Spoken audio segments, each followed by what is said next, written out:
Sejam bem-vindos, meus irmãos, a mais um dia de meditação do Evangelho aqui no Palavra Encarnada. Hoje, dia 17 de janeiro, domingo, vamos meditar o Evangelho que se encontra no livro de São João, capítulo 1, versículos 35 ao 42. Vamos pedir a presença do Espírito Santo para que ele possa nos conduzir à verdade que esse Evangelho quer revelar para as nossas vidas no dia de hoje. Estamos reunidos em nome do Pai, do Filho e do Espírito Santo. Amém. Vinde, Espírito Santo, e enchei os corações dos vossos fiéis e acendei neles o fogo do vosso amor. Enviai, Senhor, o vosso Espírito, e tudo será criado, e renovareis a face da terra. Oremos. Ó Deus, que instruístes os corações dos vossos fiéis, com a luz do Espírito Santo, fazei que apreciemos retamente todas as coisas, segundo o mesmo Espírito, e gozemos sempre de suas consolações. Por Cristo, Senhor nosso. Amém.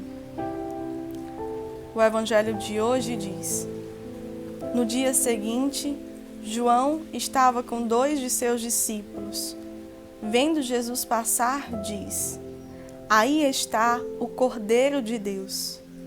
Os discípulos o ouviram e seguiram Jesus.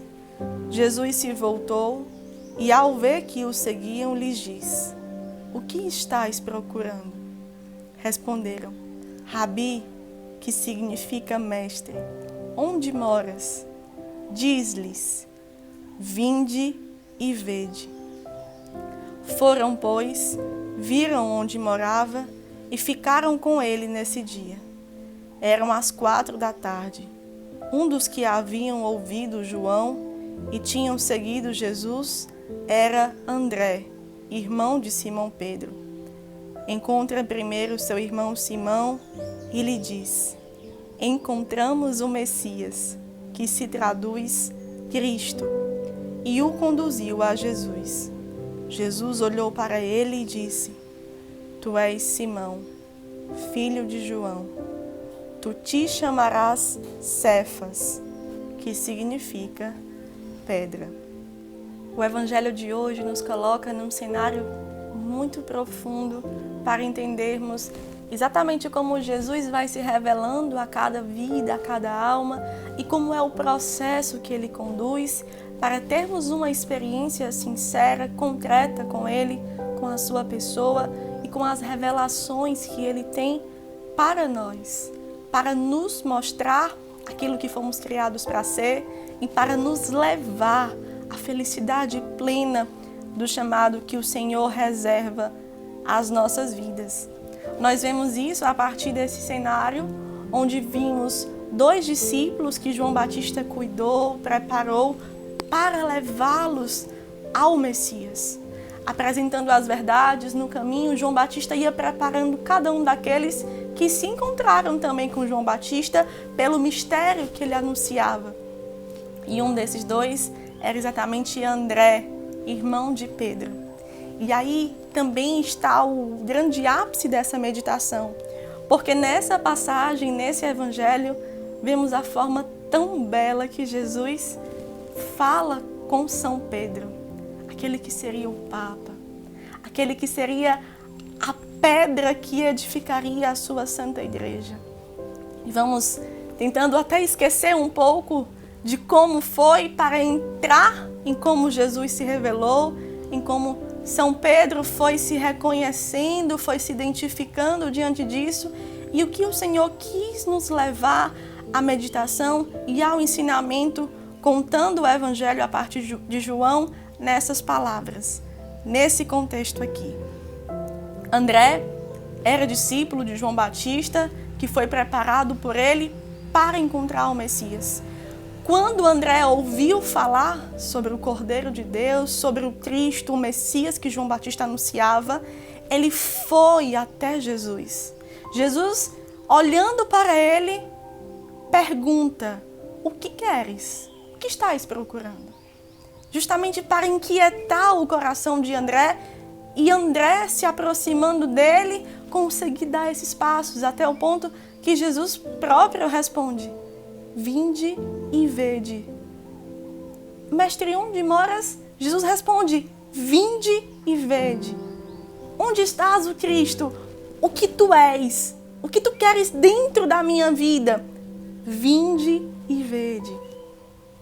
E André segue Jesus e, seguindo Jesus, reconhece.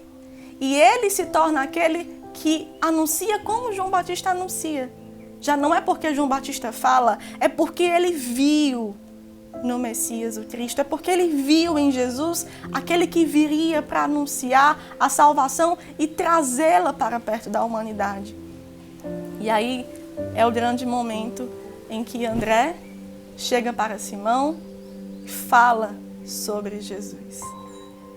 E Simão ali, se aproximando de Jesus, Jesus coloca para ele de uma forma muito direta, sem nenhum arrodeio, sem nenhuma outra forma de diálogo, de e aí, tudo bem? Como é o seu nome? Como é que você está? Ele chega diretamente cravando no coração de Simão o que Cristo queria para ele a partir daquele encontro e o que Deus reservava para a vida de Simão quando lhe colocou neste mundo. E aí nós conhecemos no seguinte versículo: Tu és Simão, filho de João. Eu sei quem tu és, eu sei a tua história. Tu te chamarás Cefas, que significa pedra. Isso, atualizando para as nossas vidas, não é nada mais, nada menos do que quando Jesus nos encontra, sabe por onde passamos, sabe quem somos, sabe de onde viemos e quer nos revelar o chamado que Ele tem para cada um de nós. E aqui podemos trocar essa narrativa imaginando e colocando o seu nome. Coloque o seu nome agora. Tu és Mariana, Marcos, Gisele, Edwin, Raquel, Fernando, Iana, Camila. E tu te chamarás Lumen, Carisma Lumen. Aquilo que eu te criei para ser. Na tua missão pessoal, na tua história, tu já não serás mais quem tu és. Tu terás um novo nome. Tu és o carisma. Tu és essa graça que eu coloco sobre ti para que muitos outros vejam e anunciem a minha vida entranhada nas suas vidas. Por isso que há mudança do nome.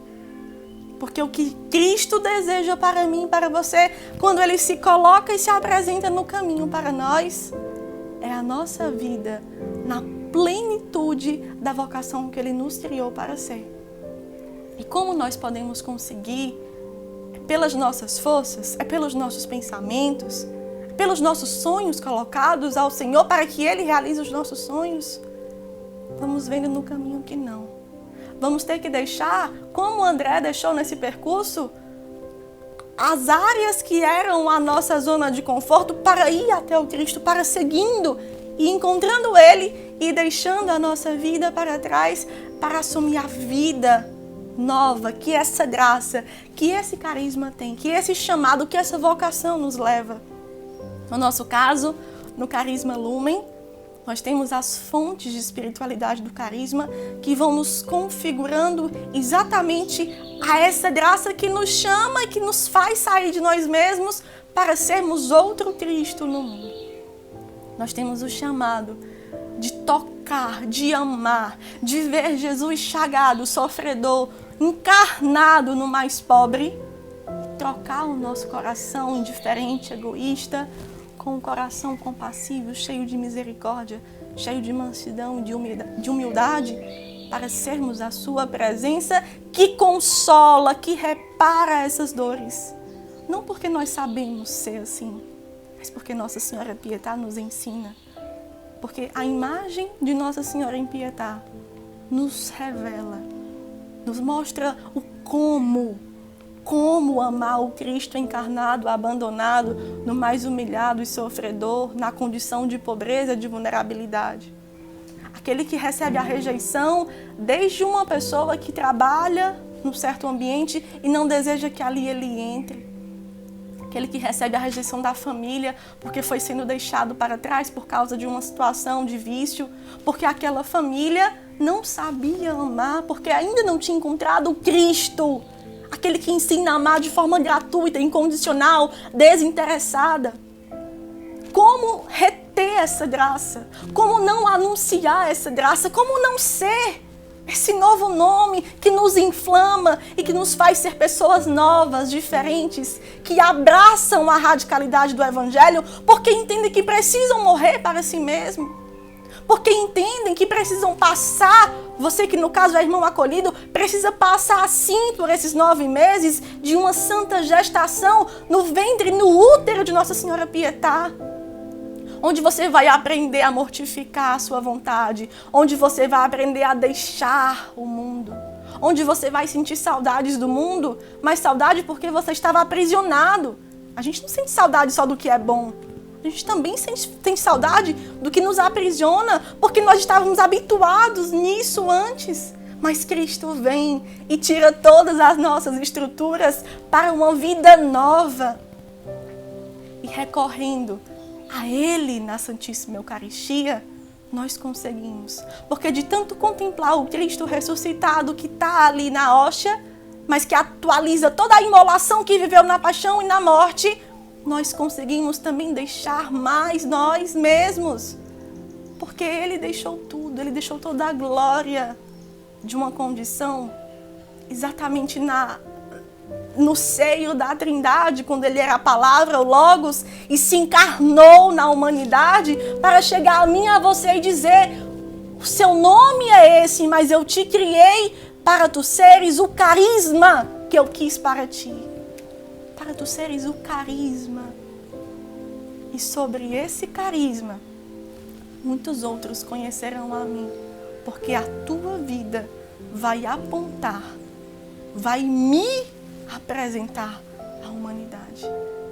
Olha como Deus, sendo tão forte, se colocando de uma forma tão frágil, conta comigo e com você nesse plano de salvação. Nós não somos dignos, nós não somos merecedores, nós somos necessitados. E por sermos necessitados, nós deixamos tudo. Nós vamos deixando. Não faz mal ser pouco a pouco. É pouco a pouco mesmo, mas precisamos deixar. Precisamos deixar para nos configurar a Cristo. E aí não adianta. Não é uma vida dupla. Não dá. É morrer mesmo. É se despedir dos valores desordenados do mundo para ser Cristo e ter um amor apaixonado pela humanidade para levar a humanidade a Ele. Não é sair do mundo, é sair das amarras, dos valores contrários, como sempre nos falava ali os espíritos da comunidade na apostila dos Passos de Assis. Nós precisamos ser a presença do Cristo, ressuscitado, que vence a morte do pecado em nós, porque encontra Jesus abandonado e encarnado no mais pobre. E porque nós queremos trocar o nosso coração com Jesus nele. Porque queremos acolher essa vida nova. E acolhendo essa vida nova, acolhendo o carisma em nós, queremos ser. E assim atualizamos o que esse Evangelho quis colocar para Simão, que é Pedro, que para nós é São Pedro, nosso primeiro Papa, e se assemelha e se aproxima de nós, de cada um individualmente, para sermos aquilo que o Senhor nos criou para ser. Não percamos tempo, deixemos-nos apaixonar por esse mistério que é encontrar uma vocação no mais íntimo. Está aqui dentro, está tudo aqui dentro. Quando nos deixamos nos configurar pelas fontes de espiritualidade do carisma, começamos a acolher Ele em nós. Que assim possamos seguir com muita firmeza, com muito foco, abraçando Jesus abandonado e encarnado, com os braços e o coração da Pietá, sempre levando para a Santíssima Eucaristia, na Santa Missa, na adoração, todo esse nosso processo de morrer para sermos o ressuscitado, que arde de desejo de encontrar o mais abandonado, dos nossos irmãos, das nossas irmãs em todas as crianças, famílias que chegam e batem à porta do nosso coração para sermos a presença de Cristo no mundo. Que Nossa Senhora assim nos conduza e nos ajude nesse santo propósito. Ave Maria, cheia de graça, o Senhor é convosco. Bendita sois vós entre as mulheres, bendito é o fruto do vosso ventre, Jesus. Santa Maria, Mãe de Deus, rogai por nós, pecadores, agora e na hora de nossa morte. Amém. Em nome do Pai, do Filho e do Espírito Santo. Amém. Deus nos abençoe.